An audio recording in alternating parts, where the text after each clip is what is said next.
Saichi was a fat, disgusting, lonely loser that was bullied by everyone for the way he looked. One day, the god of the world made an announcement and gave everyone a power before sending them to a new world.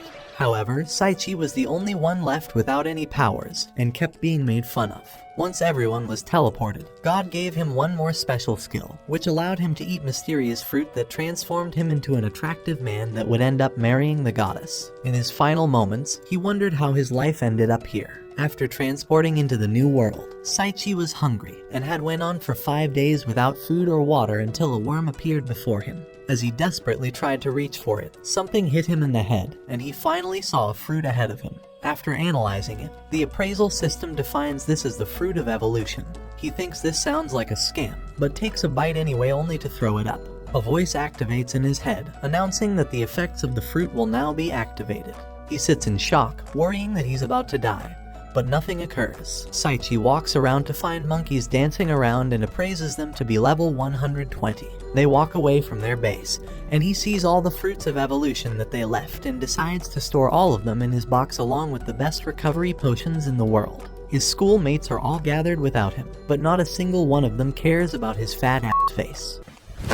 Emotional damage! Throughout the week, he continues eating the rest of the fruits of evolution until he's down to his last 2. The godlike announcer gives him more power-ups, but the monkeys are back to beat him up for stealing their food. He drinks an elixir to recover, but the monkey rushes forward in a flurry of speed and knocks him down.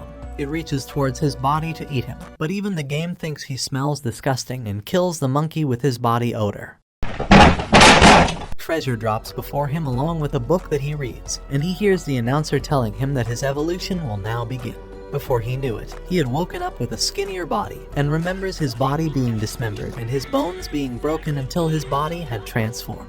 The announcer adds 1,000 to all skills, making him one of the strongest beings while still having 9 out of 10 evolutions left. However, his level is still level 1 after killing the monkey, so he decides to run around hunting level 300 monsters to increase his level and evolutions with his new super speed abilities and guillotine kicks. But no matter how many of them he defeats, his level never increases, so he decides to continue collecting treasures and gaining special abilities in the meantime, even acquiring legendary daggers in the process and reading about the history of the wolves. His evolution commences once more, and after a week of hunting monsters, he only has 1 evolution left. But before he can recover, monkeys have surrounded him once more, and a giant red monkey asks him to fight against it. Saichi asks if he could refuse, but the monkey denies him because he's ugly.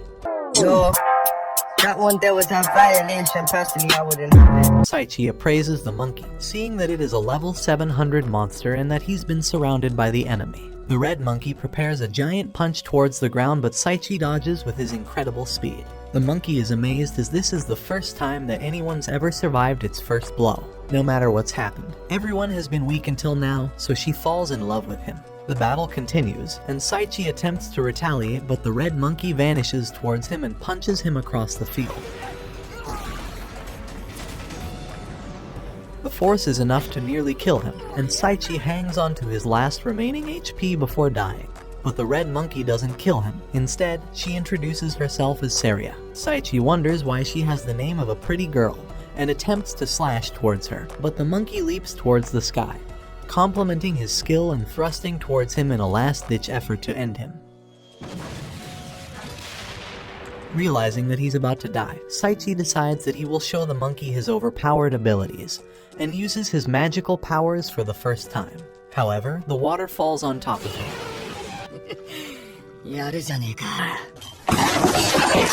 And the gorilla begins launching a barrage of attacks to end Saichi. The flurry of punches nearly knock him out, but he remembers everyone at school bullying him and calling him a pig. So in his last moments of desperation, he realizes that he must think of an ability that will end this fight. As the last punch is ready to end him, he raises his armpits and releases his disgusting odor. The monkey's punch stops in its track, and Saria tells him that she will take him and marry him.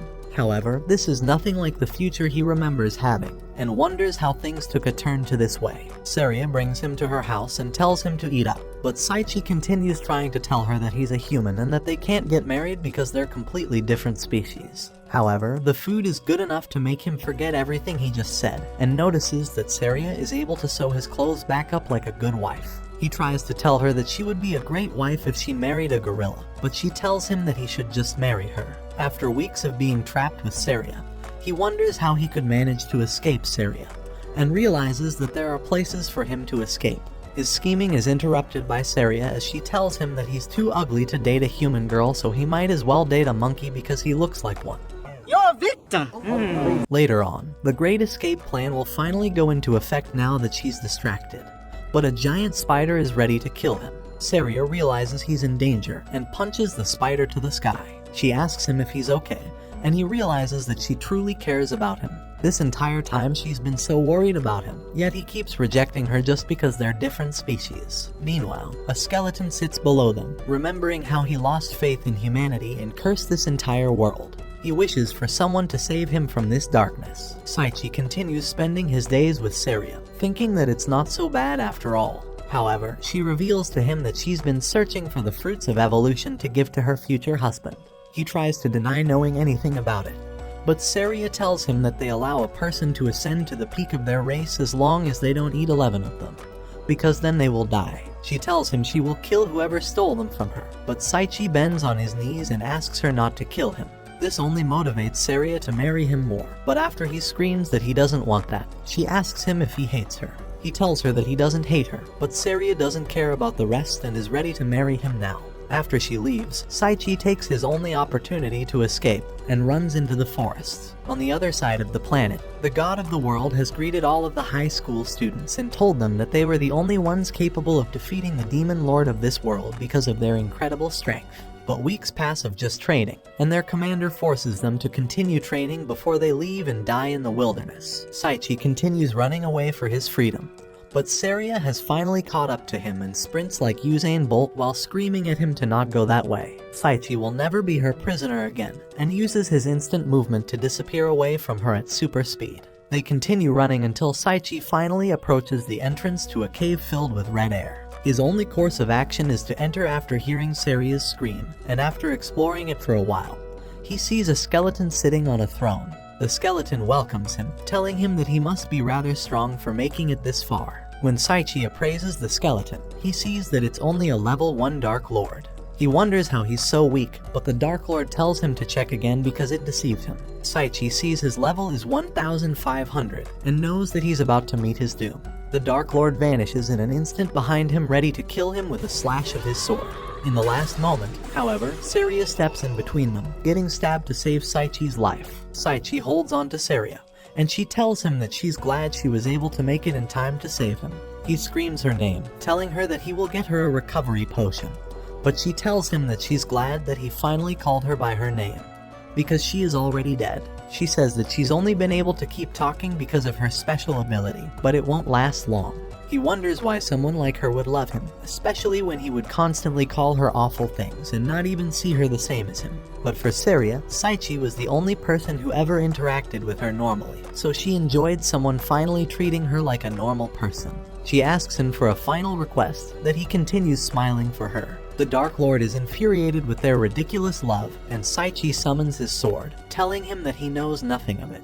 He vanishes behind him, summoning his bone and sword and slashing against him. Saichi screams that Saria was a kind girl like he would never imagine. Memories of their time together flash his head, and he screams that he loved Saria. She hears his words, and a golden glow begins to wrap around her. He casts his magical ability, sending water streams toward the Dark Lord, but they are all swallowed by his magical void hole. The Dark Lord commands him to accept his death, but Saichi tells him that he hasn't responded to Saria's feelings yet and hasn't gone through his last evolution yet. He vanishes towards him with instant movement and pierces towards the Dark Lord.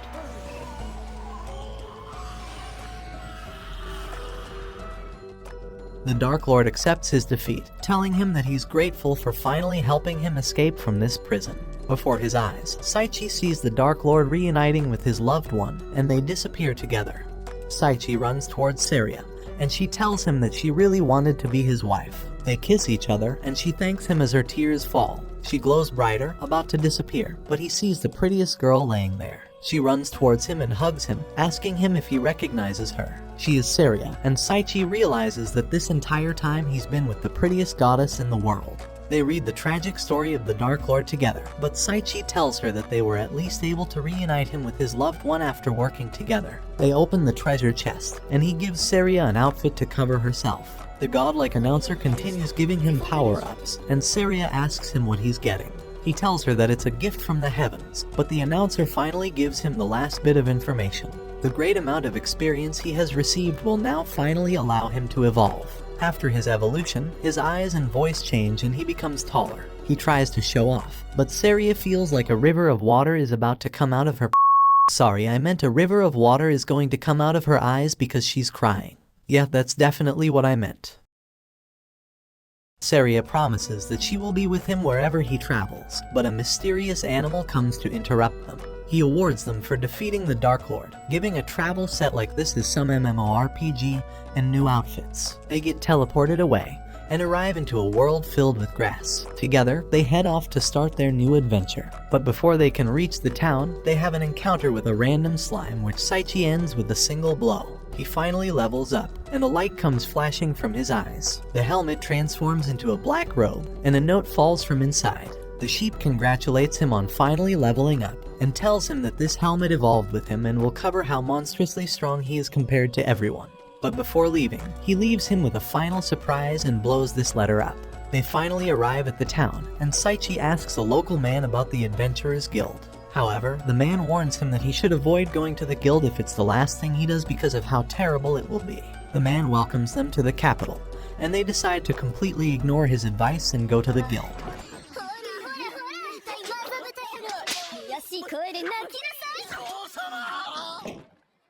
Open the door or I'm gonna throw rocks through your windows, you dumb whore.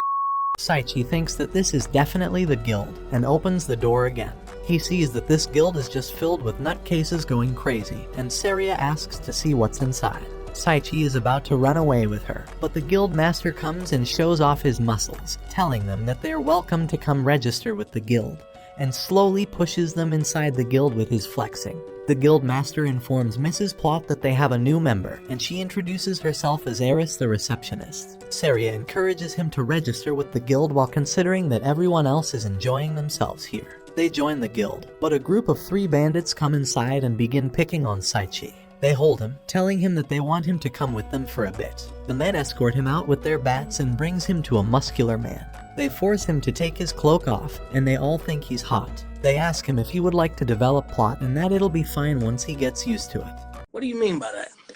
With his full speed, Saichi runs away from them, but that only strengthens their resolve to want his strong muscular legs. The master is impressed that he was able to still come back after all that because most newcomers don't survive. The guild master informs them of their first quest to gather money and introduces them to the superior, who will be accompanying them, Artoria. Saichi looks at Artoria and appreciates her overpowered laser blasters. Artoria yells at them, telling them that she will never adventure with them.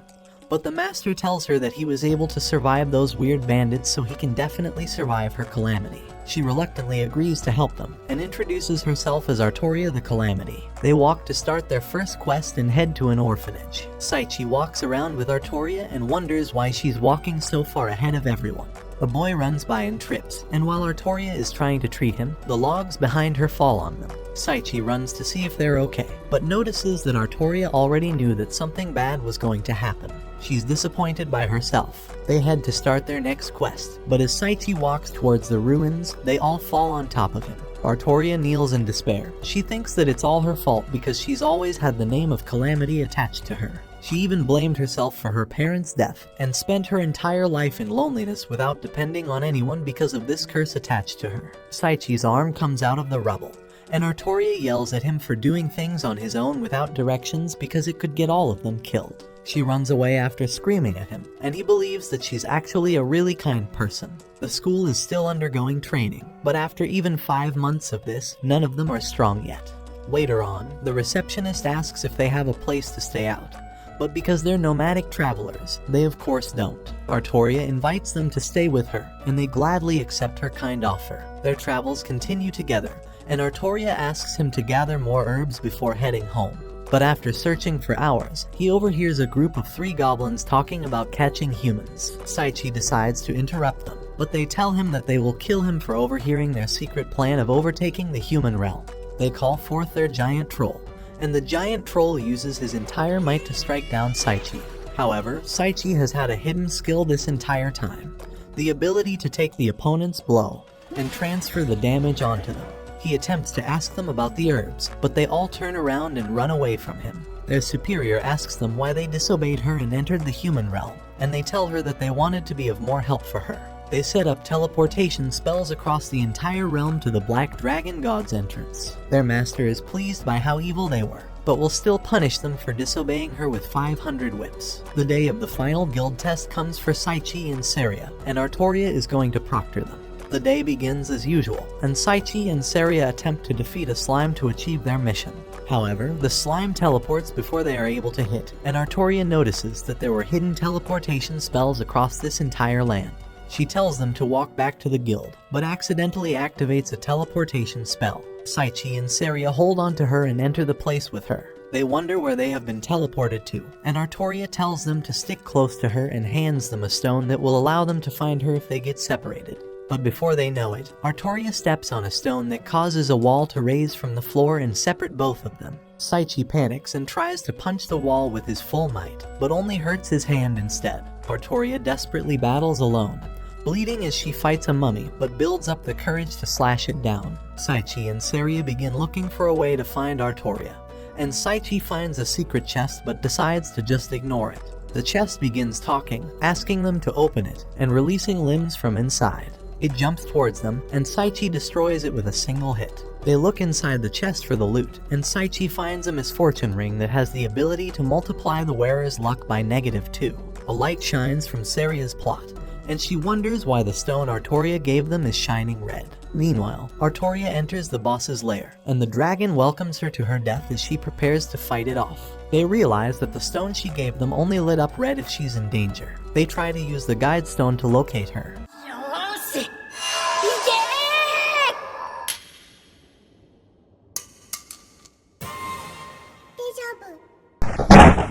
Saichi punches at the wall again, and Saria asks him what to do, but he continues just punching at the wall. Artoria continues being destroyed by the dragon, but she continues to have a strong resolve and won't give up until she's gotten back with her friends. A red aura begins to flow around her, and she screams that she will show him how her name became Calamity. Her energy radiates and her form changes. She launches towards the dragon, but he strikes her down.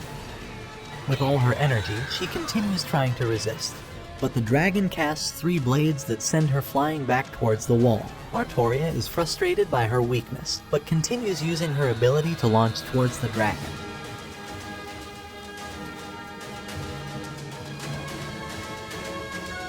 However, he stabs her in the chest, casting her aside and saying that she impressed him. Artoria's final seconds are spent thinking about Saichi and Saria, and how they were the only two that ever brought her a smile ever since she's been cursed with this misfortune. The dragon blows his fire breath, and she apologizes for having them die because of her.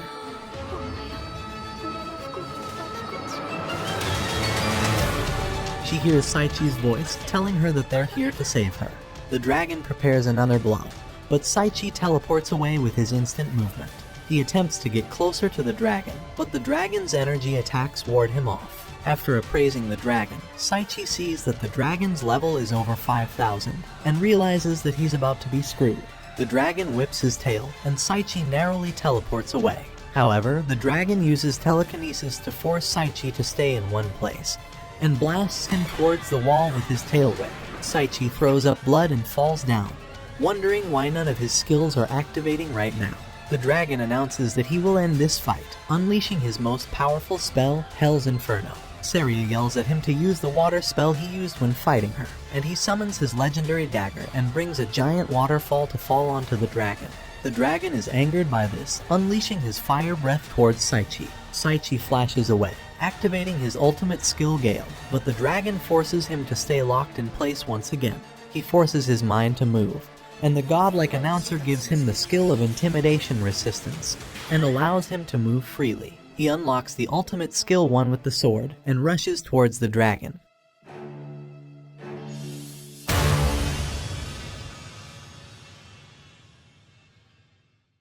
The announcer spams the leveling up button, and Saria runs to hug him. Artoria's been saved by Saria's healing herbs, but they still haven't found a way to escape. Saichi rushes to open the treasure chest to find a way to go home, but sees the dragon's gem overpowered statistics and decides to eat it to increase his magical strength. He opens the treasure chest, finding another black coat to wear like he's Kirito. The rewards bunny appears from a letter again, and teleports them out of the dungeon they were just in. Artoria wakes up and screams at Saichi to let her down, but then apologizes for having them get caught up in her misfortune. She shows him her luck points, and he sees that it's negative 2 million. But it doesn't end there. Artoria's misfortune has been with her since she was young, and has always affected the people around her. She apologizes for bringing them all this misfortune, but Saichi tells her that she's never brought them misfortune, and Saria agrees. A few days pass, and Saichi looks for Artoria, who disappeared since then. He finds Artoria sitting in the rubble he created during their test, and tells her that everyone loves her and misses her. Saichi wonders how he could make her feel better, so he hugs her and tells her that he will stay by her side for as long as it takes until she can truly smile from her heart, causing Artoria to cry. Later on, Artoria thanks him for how kind he was for her, and Saichi wonders if there was any way to get her out of her misfortune. His memories remind him of her telling him that her luck has always been negative, and he realizes that he found his answer. Saichi asks for Artoria's hand and puts a ring on her finger. Saichi tells her that this ring is the ring of happiness, and it will negate her curse and double her luck, making it go from negative 2 million to positive 4 million. Artoria will no longer be the calamity, and he reassures her that he will always fully support her. She pushes him off of her, running away. He searches around for her, and after a few days of looking, he finally finds her. Saichi builds up all of his courage to try and clear up this misunderstanding.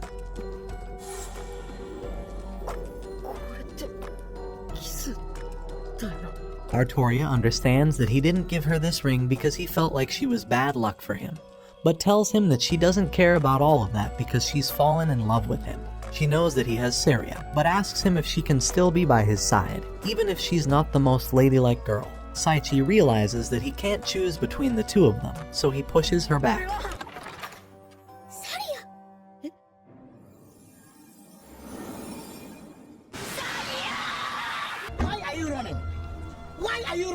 Saria tells him to accept her. Saria is a little sad she won't be able to have him all to herself, but knows that she was never able to monopolize him in the first place. Saichi thanks Saria for being the best girl, and Saichi turns to Artoria, but she tells him to call her R because that's what her close friends call her.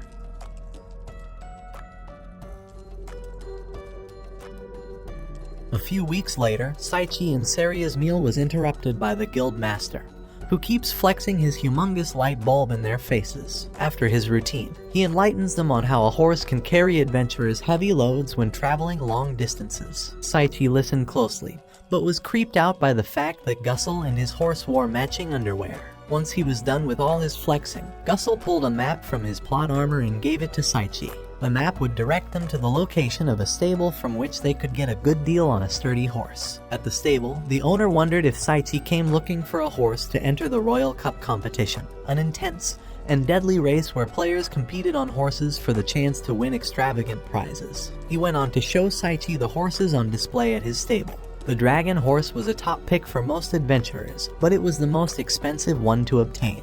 The deer horse, although it looked dumb as had the greatest horsepower, but a single slap was enough to isekai it. The last horse on display was actually a female donkey, whose violent behavior over time made it unappealing to potential buyers. The donkey believed that only those she deemed worthy were allowed to touch her, let alone ride her. So, as the unworthy stable owner approached her and continued to tap her on the back, she quickly lost her temper and began pulverizing him with her hooves. Saichi watched the donkey as it continued torturing the man, and he wished for a means of communicating with her. At that moment, the appraisal system announced to Saichi that he had unlocked the skill to comprehend all languages. With this skill, Saichi tried moving closer to talk with her, but she fired a deadly attack in his direction which nearly grazed him. She attempted to crush him a second time, but he grabbed a hold of her legs and threw her to the sky until she was forced to surrender. The donkey, Lulun, pledged to Saichi that she will obey him as her master. The stable owner tried stopping them from leaving after being sent into a coma. However, Lulun kicked the man through the wall, so he let them to leave together. Lulun was very excited, as this was her first time experiencing the outside world. She loved the kingdom, but loved Saichi even more for treating her to its amazing food. Journeying back, they came across a distressed girl called May. A fellow painter, Clay Berger, wouldn't stop persuading her to enter the charity painting competition. It was scheduled to take place a month after the Royal Cup competition and would feature paintings from various artists around the kingdom. May, however, felt her paintings weren't good enough at such a prestigious contest. But Saichi encouraged her to enter, because he was also trying to overcome his fears and enter the Royal Cup competition. He said that if he somehow made it to the top 3, he hopes it would motivate her to overcome her anxiety. May's eyes lit up from Saichi's kind words, and she became determined to pursue her dreams. The day of the Royal Cup competition finally arrived, and Saichi geared up with Lulun, while his wives cheered him on from the crowd. Lulun, however, only cared about the 5th place prize, a large fish cuisine. All the other racers were more concerned about the prize for 1st place, which was a ticket to spend an entire day with the kingdom's beautiful Valkyrie warriors. The Valkyrie warrior in charge of the competition, Lorna, signaled a cannon fire to commence the race. As expected, the dumbass f***ing deer horses died of shock from the loudness of the signaling cannon. Lulun, who earlier on seemed passionate and focused, was barely pulling her weight on the track. She had looked forward to the 5th prize meal so much that the excitement of it made her skip her breakfast, so she was too tired to compete. Saichi was determined to boost May's confidence by finishing well in the race, so he grabbed a fruit of evolution and handed it over to Lulun. Instantly, Lulun regained her strength and began sprinting toward the other racers at an incredible speed. A certain racer summoned a pack of Grade B Grand Wolves and a Grade A Hell Wolf to stop the others from catching up. However, Lulun wasn't about to let anything come in the way of her devouring that delicious tambuli. She leaped to the sky and landed on the ground with such force that it sent all the Grand Wolves flying to their demise. As for the Hell Wolf, she charged straight at it with all her might, aiming right for the beast's honker, and it crashed to the ground with a mighty thud. The other racers, having witnessed what just happened, became petrified of Lulun and they forfeited the race as a result. This put Saichi and Lulun in the lead, and they emerged as the winners of the competition. Despite coming first and winning the cup, Lulun was very sad because she had missed out on the chance to grab a bite of the delicious tambuli. However, Saichi thanked her for coming through for him at the competition, and he assured her that he'll buy her some anyway. Lulun was touched by his compassion, and she fell into his arms, crying. Something changed though, and a bright light beamed around Lulun, transforming her into a beautiful unclad woman with 2 large dumplings. Saichi is lost for words after witnessing Lulun's transformation, and he tries to keep himself from staring at her massive plot cannons. Artoria and Saria stepped into the room and are shocked to see their husband alone with a naked lady. He tries explaining to them that the woman was Lulun, but Artoria smashed his head harder than he smashed her last night. Saria helped clear the air by revealing to Artoria that she was also once a gorilla until she ate from the fruit of evolution and turned into a beautiful woman. With this explanation, Artoria took a closer look at Lulun and became somewhat convinced about her true nature. She even took the liberty of escorting Lulun to the mall to get a makeover. Everyone had finally gotten over the weirdness from earlier on, and they began warming up to Lulun's new form. 2 Valkyrie warriors approached them at the mall, and without much explanation, arrested Saichi and took him away. Meanwhile, in the demon world, the daughter of the demon lord called an important meeting with all the commanders of the demon lord's army. She invited them over to discuss the possibilities of allying with the Wimberg kingdom. They were taken aback by her proposition, given the fact that humans were the primary reason demons lived miserable lives. Still, out of loyalty to the demon lord, they all aligned with her plans. However, Craze, the demon lord's aide, didn't warm up to the idea at all, and he had sinister plans of his own. Back in the human world, Saichi was being escorted to the Arkshell castle to spend an entire day with the Valkyrie warriors. Kanazuki and the other heroes were transported to Barbador Academy, where they would serve as puppets in the war against demons. Saichi met with the leader of the Valkyries, Louise Baltz, one of the greatest swordsmen, and she asked if she could play with his sword. What do you mean by that? Saichi was more interested in leaving the castle as soon as possible, but couldn't back down at this point. Louise pulls out her sword and slashes at him with fierce speed, but he narrowly evaded her strike. She smiled at him, stunned that he managed to dodge her first move. She goes harder the second round, and strikes him with a flurry of attacks, while her teammates watch in amazement as Saichi dodges every single one of her swings. As she leaped and prepared her final strike, the system announced to Saichi that he had unlocked 3 overpowered skills: Adaptation Activating, World Vision, and reflexive defense. With these new skills, Saichi was able to counter Louise's attack, and he pointed the edge of his sword at her, cementing her defeat. All the Valkyrie warriors were shocked to see that there was someone who could defeat their precious captain. Louise took a step forward and knelt before Saichi, calling him master. Later on, she apologized for her behavior and gave him the story of her life. She was able to wield the sword at a very young age, and the more her skills progressed, the more people shied away from being friends with her. When Saichi defeated her in battle, she had finally found someone who wasn't afraid of becoming her master. Saichi told her to keep it vanilla and to call him teacher instead, and he was awarded the instructor skill.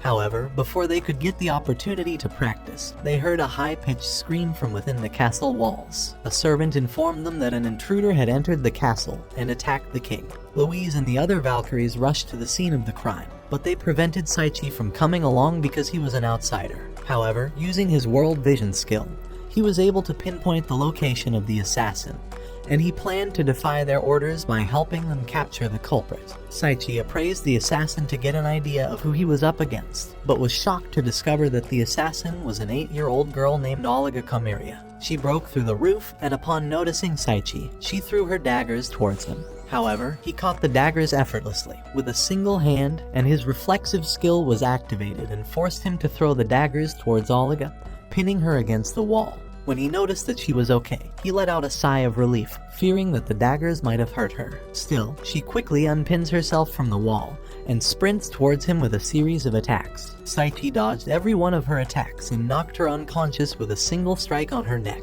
He presented her to Louise and the other warriors, who were also shocked to see how small the assassin was. However, Louise revealed that Olga had already used a mystical weapon called the Cursed Knife on the king, sending him to an eternal slumber. Feeling bad for how they cried for their king, Saichi was determined to find a way of helping them. When he arrived at his dorm, Saichi was shocked at the identity of the king. He was the nice fellow at the coffee shop who gave him relationship advice about how to make up with Artoria last week. Saichi wondered if he had honored the king properly, but Louise's older brother, Florio Balz, begged him to heal their king back to normal. But in this world, there wasn't a spell that could heal curses, so he had to create one into existence. With his magic creation skill, he carefully visualized a spell that could counteract the effects of the Cursed Knife. Instantly, Saichi created a new spell called Invert Magic, and it replaced the king's curse of eternal slumber with a charm of eternal health. Seeing that Saichi was the one who healed him, the king promised to give Saichi anything his heart desires. However, Saichi humbly turned down his offer, but after the king continued insisting, Saichi asked if he could improve his magic and swordsmanship alongside Florio, Louise, and the other Valkyries. At the Khazir Empire, Zakia wondered why the king decided to send off their heroes to Barbador Academy. But it wasn't the king, it was an evil mastermind called Helio behind the order, and he had enslaved the heroes using an enchanted bracelet. Hearing this infuriated Zakia, but before he could react, an arrow came flying at great speed to the king's direction. Immediately, Zakia sliced the arrow in half with his sword, and the king commanded him to find the person who was trying to assassinate him. At the Arkshell Palace, Saria and the gang pay Saichi a surprise visit. When Artoria found that Saichi had unlocked another girl in his harem, she was ready to pound her fists into Saichi's face. However, Saichi tried explaining that Louise is the leader of the Valkyries, and nothing more than an apprentice of his. They all introduced themselves, and Florio was shocked that Saichi was able to have a fucking wife, a girlfriend, and a fucking servant. He told Saichi that he's on his way to becoming a great Muslim man. But Saichi has no idea what he's talking about. Meanwhile, Lorna was suited up and was determined to use every BDSM tactic possible to make Olga talk. Her initial attempts at psychological torture yielded nothing, so she cranked it up a notch by torturing Olga with a steaming plate of food. Olga could smell the food, but could do nothing to eat it as her hands and mouth were currently tied up. When Saichi heard her, he couldn't bear Lorna torturing the poor girl any longer, so he broke down the door and ended the interrogation. Louise reprimands Lorna for being too harsh, and she walks up to Olga, gently removing her blindfold. And she sees the food set on the table. Saichi tells her to eat up, but Olga is shocked that they would offer her a meal after the stunt she pulled on the king's life. Still, Louise recognized the collar on Olga's neck, which she referred to it as the enslavement collar. According to her, those who wore the collar were forced to obey commands from whomever had placed it on them. Saichi asks why they couldn't just rip the collar off her neck, but Oliga answers his question by showing him what happens whenever she tries to do so. She immediately got struck by lightning, so Saichi decided to use his magic creation skill to create a spell that would free Oliga from the collar's bondage. With the word enslavement, he couldn't think of a way to imagine freedom, but a man popped up in his head. President Lincoln was the greatest symbol of freedom, so after imagining him, he was able to create a new spell that instantly shattered the collar over Oliga's neck. She breaks out in tears for finally regaining her freedom after such a long time, and Saria rushes over to comfort her. After she was done crying, Oliga tells her story to everyone. When she was younger, her kind was persecuted by the Kaiser Empire just for being beast folk. She was separated from her mother at an early age, and was forced to become a deadly assassin for the Empire. She felt guilty after telling her story, but Saichi assured her that she was a good person. He told her that it wasn't her fault for being manipulated by the Kaiser Empire, and that he will treat her as his little sister from now on, because we needed a sis-con dynamic too. Later on, Saichi was learning to control his monstrous magic power. However, wanting to get the control skill, he ended up with the Endless Hell skill. Before he could recover, Gussel and Eris appeared before him. They introduced the Holy Mage Barnabas, the greatest magician known to have mastered all forms of magic, and also the principal of Barbador Magic Academy, which Kanazuki attends. They were discussing the Kaiser Empire's heroes enrolling into the academy, when they were interrupted by a guard who reported the sighting of a horde of monsters at a neighboring village. With the hordes of monsters approaching the wall, the adventurers were preparing for the battle, and Oliga approached Saichi, promising to do her best to save the country with the people she loves. However, Saichi requested her not to overexert herself. Gussel jumped from the wall while taking the initiative to lead the other adventurers against the monsters. All the adventurers followed, letting out a war cry, but the Holy Mage asked Saichi to sit back and observe. Gussel, Eris, and her whip, the Rose Clan, and other adventurers pushed through the wave of monsters with their special moves. The cafe owner appeared before the Beast King and slashed it, shocking Saichi, but the king revealed that he's actually a legendary assassin. Saria transformed her arms into gorilla mode and launched a gorilla punch. Artoria used one of her ultimate grade ice spells, Ice Prison, to turn her opponent into a chunk of ice. Lulun launched a fury of kicks, and Oliga skillfully assassinated any monster in her path. The Holy Mage was not about to be overshadowed by a pair of younglings, so he launched the magic spell Chaos Rain. However, this was not enough, so he went on to use his ultimate AoE magic spell, Chaos Tornado, and annihilated the enemies on the field. With all their powers working together, Saichi was confident they would win the battle, but noticed a horde of monsters hidden deep within the forest. This horde was twice the size of the original horde, and each of them had the level of an S-rank monster. This was the final battle, and it was going to determine the fate of their kingdom. But none of their attacks were able to deal any damage. Saichi tried thinking of a way to create an ultimate spell to defeat all the monsters, so he envisioned a spell that would annihilate all the monsters from the sky, as if it were God's judgment. However, nothing happened when he casted his spell, but the magic creation skill activated the judgment ability.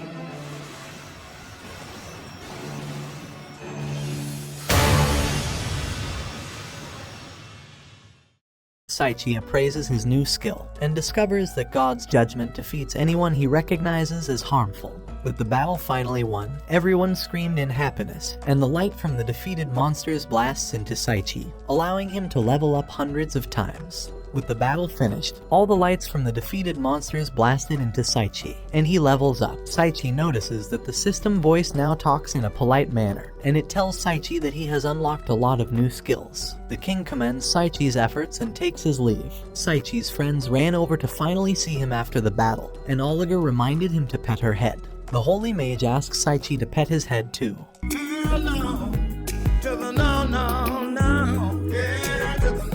He apologizes for that, and asks if Saichi would come to his academy and become a teacher. Saichi asks why he made the sudden offer, so the commander tells him that the wide-range spell he cast on the monsters was the most powerful ability he'd ever witnessed. Saichi rejects his offer because he didn't want to be apart from his friends, so the Holy Mage says that his friends could come along with him. He thought that Saria would be the perfect student, Artoria could be the plot-filled teacher, Lulun could be their martial arts coach, and Oliga can become his maid. Saichi wasn't against it, and all the girls agree to follow him wherever his future takes him.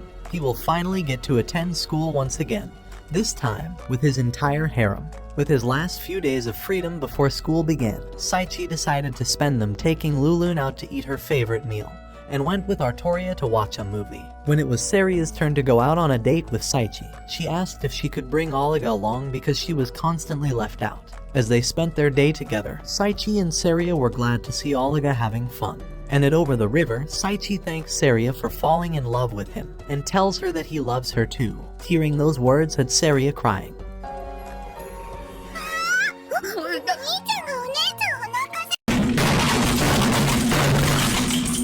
The kids call Saichi to play with them, and Saria thinks that she's the one who should be thanking him. As they continued playing, a balloon came flying from above, and Saichi recognized one of the girls. The announcer told everyone that the painting competition is about to begin. He introduces the judge to them, the infamous Master Leon Berger, and Saichi recalls hearing that name before. The announcer introduces the first contestant, Clay Berger, an artist who has won many competitions, and Saichi realizes he's the kid the girl was talking about. Clay reveals his painting to the crowd, and the entire crowd stares quietly at the piece of shit he created. Finally, it was May's turn to display her art, and she walked up anxiously. As soon as she revealed her painting, Saichi was frozen in place and saw a beautiful painting of himself looking like a gallant warrior of legends. She describes the person in the painting as her hero, and Saichi's head was about to swell so much that his ears started burning and itching. After the contest was over, Saichi congratulated May on winning first place, and May revealed that Leon offered her to study painting in the City of Art. Even though she had finally achieved her goals, she was sad she was about to leave. But Saichi tried cheering her up. She promises that once she's done studying art, she will allow him to release all of the ink from his pen onto her face, and will let him drag his pen all over her canvas. Louise and the Valkyries finally returned to the capital, but she was sad that Saichi was going to leave for the academy, wishing she could follow him. However, Saichi tells her that he doesn't need any more nutcases in his harem, but she could come visit him anytime. Meanwhile, the Demon Lord scolds Craze for failing him again, but she apologizes and informs him that the apostles are in the process of gathering the despair needed to sustain him. The Demon Lord says that it is not enough and asks for more despair, death, misfortune, and chaos. Craze wonders where they could find such a huge amount of darkness, so Ingria and Lister suggested that they could take the life of students from Barbador Magic Academy. At the kingdom, Saichi, Saria, Artoria, Lulun, and the Holy Mage are about to depart on their journey, and they bid farewell to everyone. Saichi is leaving the one town that gave him a kind and warm welcome in this world, and he reflects on all the fun experiences he had in it. The Holy Mage informs them that they are almost at the academy, and Saichi wonders what kind of life awaits him at school. Suddenly, a mysterious Power Ranger appeared on the top of his carriage, and introduced himself as the hero of justice, the Garland of Certain Victory. Saichi realizes his life at school is going to be f***ing awful, but at least all the girls will be with him. Watch this next video. Till next time, my fellow legendary plot masters.